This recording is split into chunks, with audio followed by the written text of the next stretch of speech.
할렐루야. 네. 권사님의 몸 찬양이 가슴에 진한 여운과 감동으로 와닿죠. 네.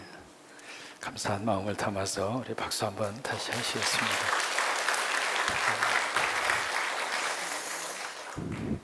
많이 더우셨죠? 네. 따라서 한번 하시겠어요? 얼음 냉수 같은 시원한 은혜 받으세요.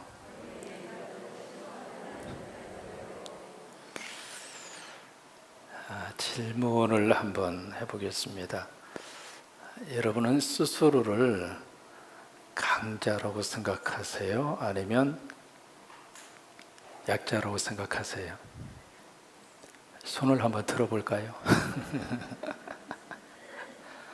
근데 이게 굉장히 주관적입니다.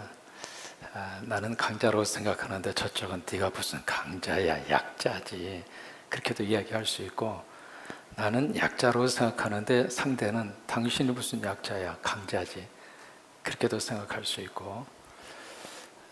근데 이제 이 내용을 적어놓고 나서 무슨 생각이 들었냐면, 영원한 강자도 없고 영원한 약자도 없습니다.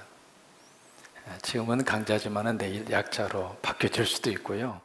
지금 약자로 생각하는 그 위치에서 내일은 강자로 바꿔질 수도 있고. 근데 이제 오늘 성경 말씀을 통해서 우리에게 무슨 말씀을 주시느냐면, 이 구약 성경에서는 이 약자를 몇 가지 계층으로 그렇게 구별을 합니다. 구약 성경에서의 약자는 첫째는 누구냐면 이방 나그네입니다. 이방인이면서도 나그네로 사는 사람들. 그 사람이 첫 번째로 나타나는 약자입니다. 두 번째는 구약에 나타난 약자가 누구냐면 과부입니다. 왜 그 당시에는 이제 과부를 약자라고 그렇게 표현을 했을까? 그 당시에는요, 과부가 딱 터는 순간 살 수가 없습니다. 당장 끼니가 문제고요. 누구 의지하고 이렇게 버팀목으로 살 수 있는 사회적인 그런 버팀목이 하나도 없습니다. 그래서 이제 과부가 되는 순간 철저히 약자로 전락을 하는 거죠. 세 번째는 누구냐면 고아입니다. 고아들이 바로 그렇고, 그 다음에 네 번째는 경제적으로 가난한 사람들. 구약에서는 이제 주로 이 네 부류의 사람들을 하나의 사회적인 약자라 그렇게 구별을 해 놓습니다. 그러면서 계속 하나님은 이 사회적인 약자에 대해서 특별히 하나님이 관심이 많으세요. 여러분 왜 그럴까요? 이분들은요, 오직 의지하고 살 수 있는 대상이 하나님밖에 없어요. 어떤 사람을 붙잡고 싶어도 다가와 주는 사람도 없고요.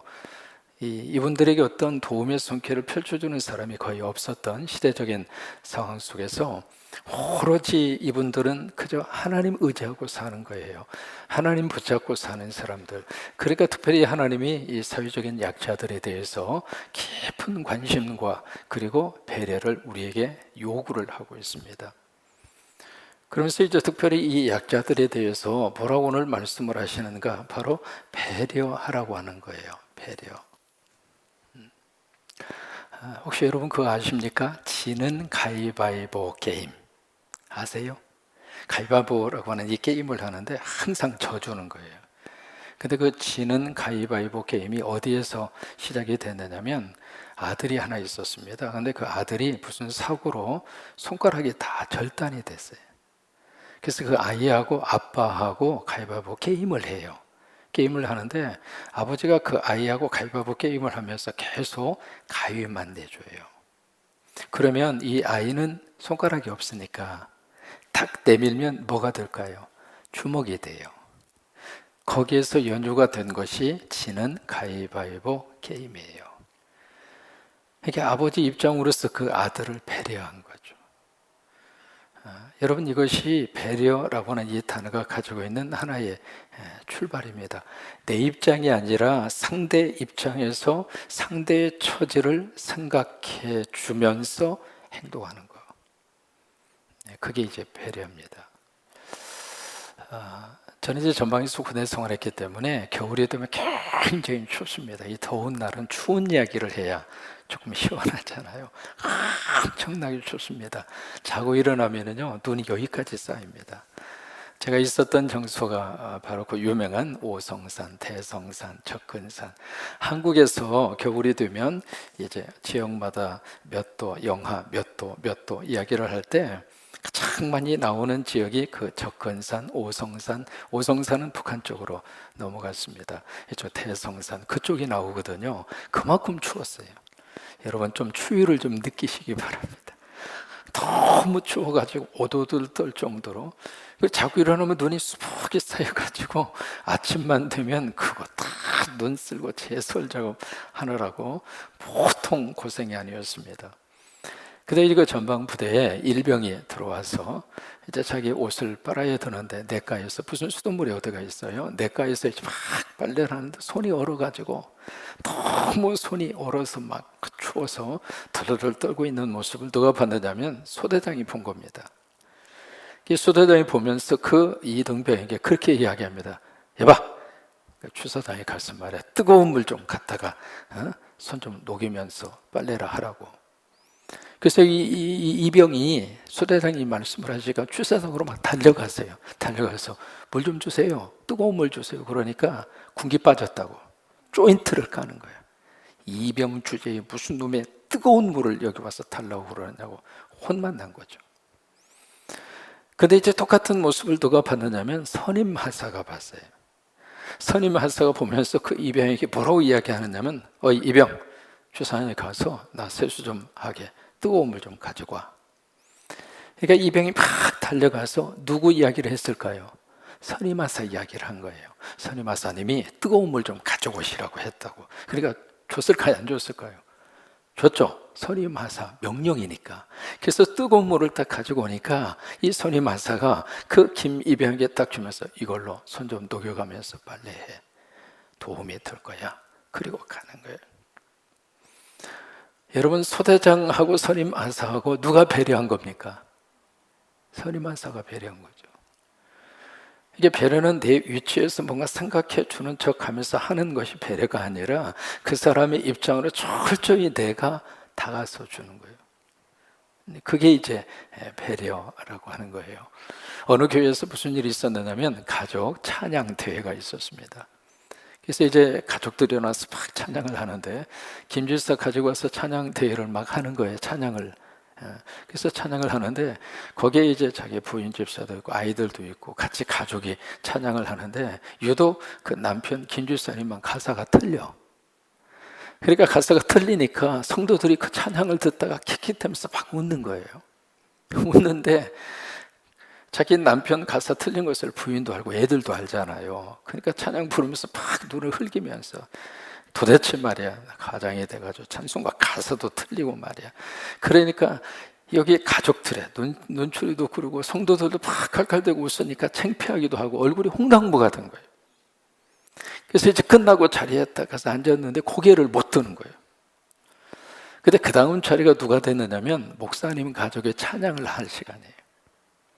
이 목사님이 가만히 보니까 김 집사님 얼굴이 홍당무가 돼서 아무 말도 못하고 그러고 있는 모습이 딱 이제 눈에 띄게 된 거죠. 그 다음 순서가 돼서 목사님 가족의 찬양을 하는데 목사님이 가사를 틀리게 부르는 거예요. 가사를 틀리게 부르는데 목사가 가사를 틀리게 하니까 교인들이 더 웃는 거예요. 시상하라. 아유 우리 목사님도 원숭이도 나무에서 떨어지네. 찬송과 가사를 틀리게 불러. 그래서 막 박장대소하고 웃는데 웃는 그 모습을 통해서 그 김집사를 슬쩍 보니까 얼굴이 펴지는 거예요. 야 목사님도 찬송과 가사 틀리더라. 집사가 좀 틀렸다고. 그러면서 얼굴이 펴지는 거예요. 그리고 끝났습니다. 세월이 지나서 목사님이 세상을 떠났어요. 사모님이 유품을 정리하다가 일기장을 발견합니다. 그 일기장에 뭐라고 쓰여져 있었는가? 7월 14일 오늘은 온 성도들이 함께 가족 찬양을 하는 대회가 있었다. 그런데 우리 김 집사가 그 찬양을 하다가 가사가 틀렸다. 그 다음 차례가 우리 가족에 대해서 나는 일부러 찬송과 가사를 틀리게 불렀다. 그 순간 교인들이 깔깔대고 웃었고 그리고 김 집사의 얼굴이 펴졌다. 나는 오늘도 한 영혼을 살리는 일에 작은 일이라도 내가 했다. 그게 목사님의 일기장에 기록이 되어 있는 그 내용이에요. 여러분, 배려라고 하는 것은요, 배려가 많으면 많을수록 배려가 많은 곳이 바로 천국입니다. 우리가 살고 있는 가정 안에서, 그것도 공동체잖아요. 부부지간에도 자식과의 관계 속에서, 그 속에서 작은 일이라도 내가 좀 배려하면, 그것을 자꾸 내가 지적을 하고 꾸중을 하고 그리고 자꾸 나무라고 그러면은요, 사람이 그 한두 번이 아니거든요. 그런 모습으로 상대를 접근할 수도 있지만은, 그러나 이해하고 배려하고, 배려가 많은 그곳이 바로, 그런 배려심이 많으면 많을수록 우리 가정이 천국이 돼요. 그렇게 되시기를 축복합니다. 서로 배려하십시다. 더운 날씨에는 더 배려하시기 바랍니다. 이게 불쾌질 쓰고 올라오고 짜증이 나다 보면 작은 것 하나 때문에 신경질 부르고, 그리고 말투가 곱게 나가지 않고, 그러다 보면 서로가 그런 신경 과민증 때문에 그렇게 좀 날카로워질 수 있는데, 그러지 마시고 저와 여러분이 서로가 서로의 입장을 꼭 기억하고 그 입장으로 가서 배려할 수 있는 저와 여러분이 되시기를 축복합니다. 오늘 신명기는요, 이 배려에 대한 문제를 세 가지로 이야기를 하고 있습니다. 첫째로 이제 말씀하시는 내용이 바로 뭐냐면 인격 문제입니다. 그 다음에 두 번째 다루는 문제는 함께 살자, 이 말이에요. 함께 먹고 살자. 그 다음에 세 번째 다루는 문제는, 오늘 이제 세 번째까지만 할게요. 그 형제들에게 요구하는, 형제들이 갖는 어떤 그 의무와 책임적인 문제를 세 번째에 다루고 있습니다. 이 인격 문제가 오늘 읽은 본문의 말씀 1절에서 3절까지입니다.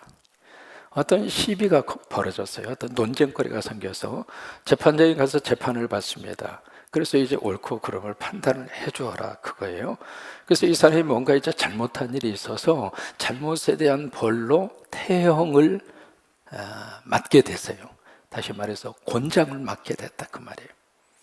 그 곤장을 때리게 됐을 때 그 사람의 벌에 따라서 곤장을 때리는데, 거기에 뭐라고 규정을 딱 두었느냐, 40대까지만 때려라.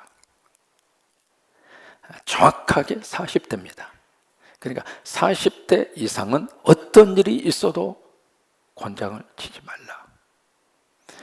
그러니까 만약에 40대를 쳐야 되는데 41대를 때렸다, 그러면 그 사람은 율법을 어기는 거예요. 하나님의 말씀을 어기는 거예요.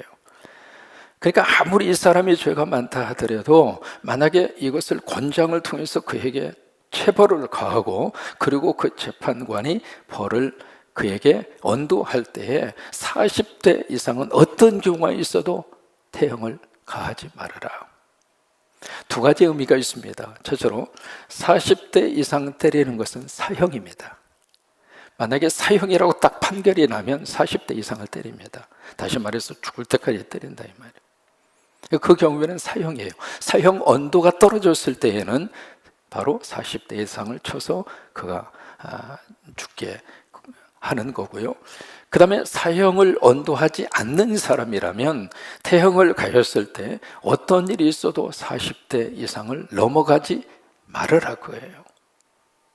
왜 이 법을 우리에게 제시를 했을까? 바로 이거예요. 인격 문제입니다. 죄는 미워해도 사람은 미워하지 말라고 하는 거예요. 이게 벌써 그 당시에 구약성서 시대에 우리에게 요구하는 윤리와 그리고 생각의 기준입니다. 아무리 죄를 지은 사람이라 할지라도 그 사람에게도 뭐가 있어요? 인격이 있다, 이 말이에요. 순간적으로 실수를 해서 죄를 지은 사람을 완전히 인격 모독을 하고 인간 이하로 취급하고 인간 이하로 대한다면 그것은 하나님께서 기뻐하지 않는다, 그 말이에요. 그런 차원에서 40대라고 하는 이대로 딱 이렇게 묶어놓은 거예요.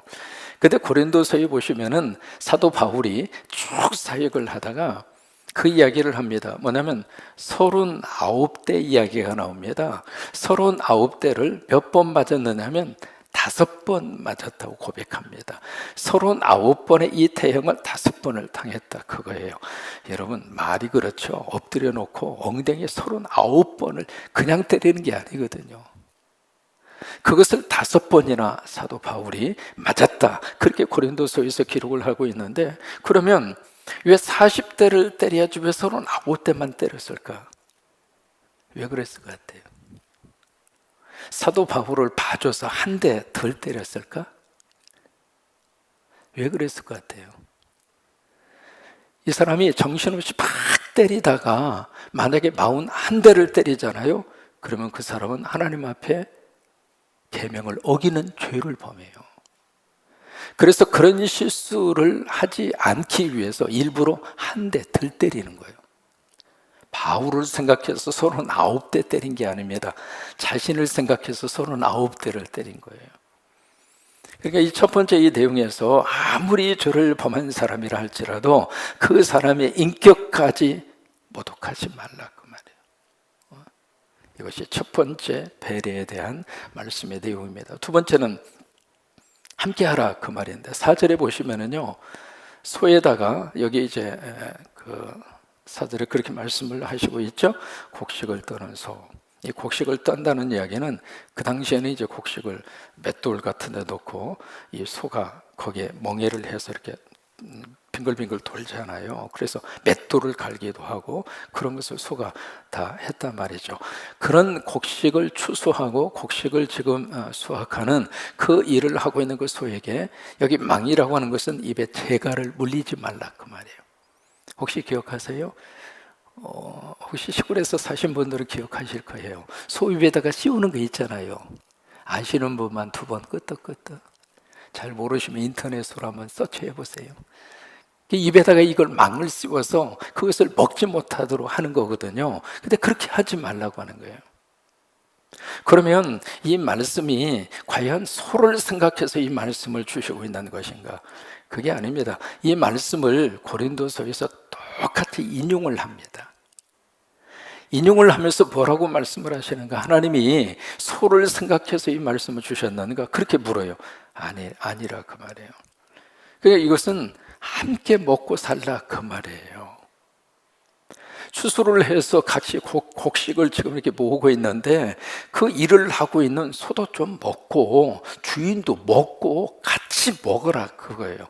그래서 열심히 일을 하고 있는 소는 하나도 먹지 못하도록 입을 틀어막고 주인만 다 갖다가 그것을 배불리 먹고, 그리고 일하고 있는 소는 배 쫄쫄 굶게 하고, 그렇게 하지 말라고 하는 거예요.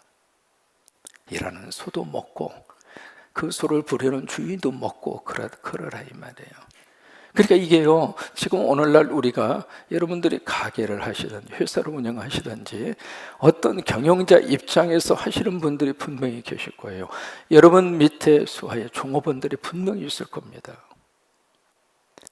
그러니까 그것을 그렇게 대입을 해서 우리가 생각을 하면 경영자도 먹지만 함께 일하는 거기에 회사의 직원도 같이 먹게 하고, 회사 직원은 그냥 죽그릇 하나 조금 겨우 그냥 최저임금에서 조금 법적으로 걸리지 않을 정도만 조금 주고, 어떻게 쓰든지 안 주려고 깎고 저기 하고 그래서 조금 주고, 그리고 회사 주인 CEO만 그냥 막 흥청망청 미안해요 배 터지게 쳐잡수시고, 그건 아니라 이 말이에요. 여러분, 그런 회사라면 거기에 있는 직원들이 열심히 일하겠습니까? 아니잖아요. 같이 먹어라 그 말이에요. 소도 먹고 주인도 같이 먹어라 그 말이에요. 그래서 오늘 4절의 말씀을 그래서 우리에게 주시고 있는 거예요. 그 다음에 이제 세 번째가 오늘날 현대인 입장으로서는 잘 이해가 안 되는 부분입니다. 이 세 번째 내용이, 여기 지금 형제가 있습니다. 근데 한 형제가 결혼을 했어요. 결혼을 했는데 둘 사이에 자식이 없습니다. 이 자식이라고 하는 것은 아들을 말합니다. 만약에 아들이 없고 딸만 생기잖아요. 딸이 있는 경우에는 우리 베냐민 지파의 슬로브핫 경우 기억하시나요? 거기는 딸만 5이에요. 그러니까 딸만 5이니까 모세에게 와서 도대체 우리 집은 아들이 없는데 하나님이 주신 이 기업이 우리 아버지가 돌아가신 상태인데 그럼 어떻게 되느냐 말이에요. 그래서 막 거기서 막 항의를 합니다. 딸 된 우리들에게도 아버지의 기업을 받을 수 있도록 법을 해석을 해달라고. 그래서 딸 다섯이 가가지고 막 모세에게 이야기하잖아요. 그래서 모세가 하나님 앞에 기도합니다. 하나님 어떻게 할까요? 그러니까 하나님이 들어주어라. 그렇게 해서 슬로보와 그 딸 다섯에게 기업을 그대로 주어요. 그러니까 딸만 있는 경우에도 여기에 해당이 되지 않아요. 근데 없는 거예요. 아들도 없고 아무 자식이 없어요. 그 경우에는 어떻게 하느냐 그거예요. 그래서 그런 케이스가 딱 생겼을 때 또 다른 형제가 그 죽은 자기 형제 아내를 이제 과부가 된 거잖아요. 그 아내를 너의 아내로 맞이하라 이거 말이에요. 맞이해서 같이 생활을 해서 거기에서 아이를 낳으면 그 아이를 자기 아이가 아니라 죽은 형제의 아이로 올려라 이 말이에요. 그렇게 하는 이유가 왜 그랬을까?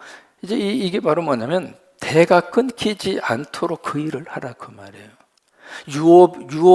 유업의 대가 끊어지지 않도록 그 일을 하라고 하는 거예요. 그래서 이것을 이제 요구를 하는 거예요. 그런데 만약에 그 형제가 나는 싫다고, 나는 내 죽은 형제 와이프하고 내 어떤 일이 있어도 나 같이 못 살겠다고. 왜 좀 살아보니까 조금 성질이 좀 그랬나 보죠. 난 도저히 나 못 살겠다고 그러면서 거부를 하는 거예요. 거부를 하면 그 사람을 데려다가 성문 앞에서, 성문이라고 하는 것이 바로 재판정입니다. 재판이 이루어지는 곳에서 딱 거기에 재판장 앞에 와서 전후 사정을 쭉 이야기를 하고, 그러고 나서 그게 판결을 합니다. 세 가지 행동을 해요. 첫째로 그 사람의 얼굴에다가 침을 뱉더라. 침을 뱉고, 그 다음에 두 번째 신발을 벗겨라 이 말이에요. 신발을. 여러분 여기에 굉장히 상징적인 의미를 우리에게 가르쳐주고 있거든요. 신발을 벗게 해요. 그리고 세 번째는 그 사람을 딱 거기다가 이름 하나를 지어줍니다. 뭐냐면 신발을 벗기운 자라고 하는 이름을 그에게 주어라 이 말이에요. 그 세 가지의 것을 하라고 하는 거예요. 거기에 얼굴에다 침을 뱉는다는 이야기는 모욕 중에 모욕이죠. 그리고 여기 신발을 벗는다는 이야기는요, 자기가 가지고 있는 지위와 그리고 재산을 포기한다 이 말이에요. 그게 신발을 벗는 거예요.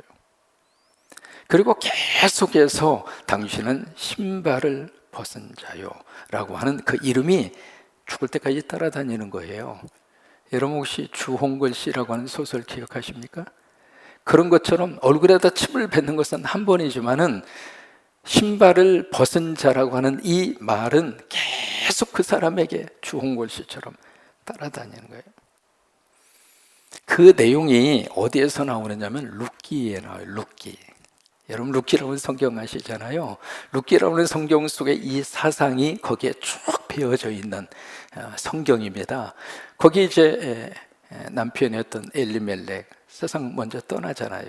그리고 두 아들 말론과 기론도 세상을 떠나요. 그러니까 시어머니하고 두 며느리하고 딱 세 사람 남은 거예요. 나오미하고 롯하고 오르바 세 사람의 여인들만 남은 거예요. 그러니까 여인들이 남았는데 그 여인들의 입장으로서는 여기서 이제 이 책임을 해야 되는데 남자가 없잖아요. 그죠? 남자가 없으니까 어떻게 해요? 다시 이제 베들레헴으로 돌아옵니다. 돌아오는 과정에서 오르바가 거기에 모압 땅으로 자기는 이제 그냥 남아요. 그리고 롯하고 나오미가 같이 베들레헴에 돌아와요. 돌아와서 누구를 만나느냐면 그 유명한 보아스를 만나요. 보아스를 만나서 보아스가 추수하는데 이 롯이 거기에 접근을 하잖아요. 그래서 이제 보아스하고 롯하고 서로 맺어지려고 하는 순간에 보아스가 아니다, 나보다 더 가까운 친족이 있으니 그 친족을 기업 물을 자라, 그렇게 표현을 해요. 그게 무슨 얘기냐면 바로 이 부분입니다. 형제로서 해야 할 의무가 있다 그 말이에요. 그 의무를 감당할 친족이 바로 나보다 더 가까운 친족이 있다 그거예요. 그래서 그 사람에게 가서 이제 의중을 물어봐요. 보아스가 이렇게 됐는데 당신 어떻게 할 거냐고, 그 기업을 모르겠느냐고. 그러면 그 이야기는 뭐냐면 누구하고 결혼을 하겠느냐 그 말이에요. 그래서 이 사람이 아니 나 싫다고, 미국 갔다 온 여자는 나 싫다고, 성격도 그러고 안 맞는다고. 그리고 이 사람이 거절을 해요. 거절을 하니까 거기에서 신을 벗기운 자라라고 하는 그 이름이 그에게 딱 붙어요. 그리고 나서 보아스하고 결혼을 합니다. 그래서 이제 다윗의 증조 할아버지가 세상에 태어나요. 그게 이제 룻기의 이야기입니다. 그러면 왜 이 제도를 신명기에서 우리에게 말씀을 하시고 있을까? 이유가 있습니다. 두 가지 이유가 있어요. 첫째로 대가 끊어지면 안 됩니다. 왜 대가 끊어지면 안 될까? 그 가족을 통해서 메시아가 나와야 돼요. 메시아가 탄생을 해야 되는데 그 대가 끊어져 버리면 메시아가 탄생할 수 없잖아요. 그러니까 하나님의 약속의 언약이 이루어지기 위해서는 그 대가 이어져 가야 돼요. 우리 성광교회가 계속해서 이 믿음의 대가 이어지기를 축복합니다. 우리 대도 믿음 생활하고 하나님 앞에 영광을 돌리지만 우리 세대에서 끝나는 게 아니거든요. 우리 자녀들도 여기 와서 신앙생활을 잘하고 우리 손주들도 여기서 예수님 잘 믿도록 하나님이 축복하시고 대가 끊어지면 안 돼요. 어느 때까지? 예수님이 이 세상에 다시 오실 때까지, 재림에서 예수님이 오실 때까지 성광교회의 대가 끊어지지 않기를 축원합니다. 끊어지지 않기를 축원합니다. 그래서 이게 대가 계속 이어져야 돼요. 여러분, 우리가 교회 학교에 대해서 관심을 갖는 이유가 바로 영적인 의미에서 바로 거기에 있어요. 그러니까 여기서는 자녀들을 낳아서 그 대가 이어지게 하는 것처럼 우리의 영적 자녀들은 교회 학교입니다. 우리가 어린이집, 군산 지역에서 우리 성광교회 유치원이 가장 먼저 시작을 했고 그렇잖아요. 예. 우리 교회가 동북교회에서 나와가지고요 처음 예배를 드린 현장이 유치원으로 알고 있습니다. 그 정도로 이 군산 유치원은 우리 교회의 태동의 모판이었습니다. 어쩌든 그 명맥을 이어서 우리가 지금 어린이집을 시작을 하고 있는데 오늘도 저쪽에 공간을 좀 이렇게 해서 오늘 밑에 기초공사까지 다 했거든요. 이제 거기다가 이제 그 놀이기구 하시는 이제 업자를 불러서 어떻게 설치할 건가 그 좀 자문을 구하고 그 다음에 견적도 좀 받고. 요즘은 이제 제 기도 제목이 생겼어요. 하나님 누가 헌신 좀 해주세요. 이럴 때는 아멘이 참 별로 안 나오는데 그래서 이제 얼마가 나올까, 얼마가 딱 나오면 참 그래요. 목회자는 그런 게 딱 있으면 놓고 기도하는 거예요. 하나님 누군가 이 좋은 일에 참 놀이터를 참 진즉부터 좀 해주고 싶었는데 공간도 없고 할 수 있는 방법도 없고 어쨌든 이번에 우리 조각도 원래 규정해 주신 분 장로님이 흔쾌하게 원위치로 이렇게 가져가 주시고 그래서 이제 그걸 다듬어 놓으니까 생각보다도 면적이 커요. 그거 오늘 거기에 딱 이렇게 서보니까 본당하고 비전센터 사이에 세상에 바람골이요. 와, 여러분 더우면 거기 가서 가만히 서 있어 봐요. 그게 바람골이 돼가지고 시원한 바람이 불어오는 거예요. 그래서 거기에 이제 놀이터 이렇게 시설을 해 놓으면 우리 아이들이 얼마나 거기서 행복하게 깔깔대고 재미있게 놀 수 있을까. 그 생각을 해보니까 그냥 너무 행복해요. 여러분도 좀 행복해 주셨으면 좋겠어요. 그래서 견적이 나오면 하나님 누군가 헌신하게 해주세요. 누군가가 이 놀이시설을 좀 할 수 있게 해주세요. 지금 기도하고 있습니다. 기도하다가 떠오르는 분이 있으면 내가 전화할지도 몰라요. 이게 왜 이렇게 필요한가? 대가 끊어지면 안 됩니다. 그러니까 우리 대도 열심히 믿음 생활하지만은 우리 대뿐만이 아니라 우리 자식 대까지, 그 자식의 자식까지 계속 이 대가 계속 이어져 가도록. 그게 하나님이 원하시는 그 모습이에요. 그래서 여기서도 마찬가지예요. 그 세 여인을 통해서 만약에 더 이상 이 책임을 감당할 사람이 없어서 끝나버리면 더 이상 대가 없잖아요. 그래서 보아스를 만나게 해서 하나님의 거룩한 역사의 대가 끊어지지 아니하도록, 그렇게 해서 룻기의 성경의 역사가 그렇게 시작이 된 겁니다. 여러분, 우리가요 강자다 이야기했을 때 딱 머릿속에 떠오르는 생각은 난 강자가 아니죠. 내가 무슨 재벌입니까? 내가 무슨 권력을 가지고 있습니까? 그런 생각이 가장 먼저 들어요. 그런데 아무리 약자라 하더라도 내가 누군가를 도와주고 배려해 줄 수 있는 약자가 내 주변에는 항상 있어요. 내가 약자로 생각하면서 있는 그 순간에 나보다도 더 어렵고 힘들게 사는 약자가 우리 주변에 반드시 있어요. 우리가 그분들을 얼마든지 우리가 섬길 수 있습니다. 언제가 한번 소개를 해드렸죠. 김정준 박사님, 한국 구약 시편의 대가입니다. 우리 한국신학대학의 대학원 원장을 하셨고요. 이분이 30대에 우리 함태영 부통령이 여기 오셔서 우리 저기를 쓰셨잖아요. 정초라고 하는, 여러분 들으시다가 보면은 돌멩이에 정초라고 써져 있죠. 그 붓글씨가 함태영 부통령이 쓰신 붓글씨거든요. 그 함태영 부통령의 유럽 신방의 통역관으로 그 일을 하셨던 분이 김정준 박사님이세요. 그때 우리 30대 초에 폐병이 걸렸잖아요. 폐병이 걸려서 마산 요양소에 가서 요양을 하는데, 이 폐병이 얼마나 심했는지 가장 시체실 바로 옆까지 환자 상태에 따라서 이 방이 배정이 되는데, 그 방을 죽음의 방이라고 그랬어요. 죽음의 방에 김정준 이 목사님이 그 방에 들어간 거예요. 더 이상 치료할 길도 없고 끝났다 그거죠. 그래서 이번에 침대에 누워서 각혈을 하고 막 정신이 가물가물하고 있는데 무슨 생각이 들었느냐면, 이래 죽으나 저래 죽으나 내 좋은 일을 하다가 죽자. 사람이 죽을 결심을 하면 어디서 나오는데 힘이 나옵니다. 그래가지고 엉금엉금 기어나와서 이 김정준 목사님보다도 더 위중한 환자들, 그 환자들을 보살핀 거예요. 그래서 각혈을 해서 피도 닦지 못하는 사람을 가서 닦아주고 섬긴 거예요. 본인도 약자였지만은 그 상태 속에서 자기보다 더 약한 약자가 주변에 있는 거예요. 그래서 가서 섬겨주고 돌봐주고, 그러다가 김정준 목사님이 치료받았어요. 남 도와줬는데 하나님이 김정준 목사님을 도와주셨어요. 그래가지고 그 완치가 됐고요. 그 마산 결핵 요양소 앞에다가 거기다 개척을 해서 교회를 세우셨습니다. 그러나 나중에 우리 한국 신학대학의 대학원 원장을 하셨고, 우리 찬송가 안에도 김정준 목사님이 작사하신 곡이 들어 있습니다. 이게 보면 얼마든지 우리가 배려하고 살 수 있어요.